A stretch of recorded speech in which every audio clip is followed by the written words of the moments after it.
Toga se zove Ruhmkorffov induktor.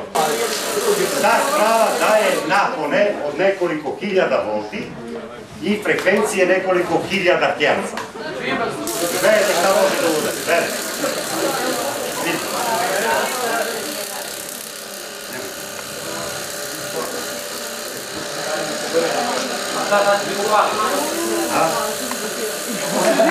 Mogu da rade elektroni kad se dovoljno ubrzaju. Gledajte.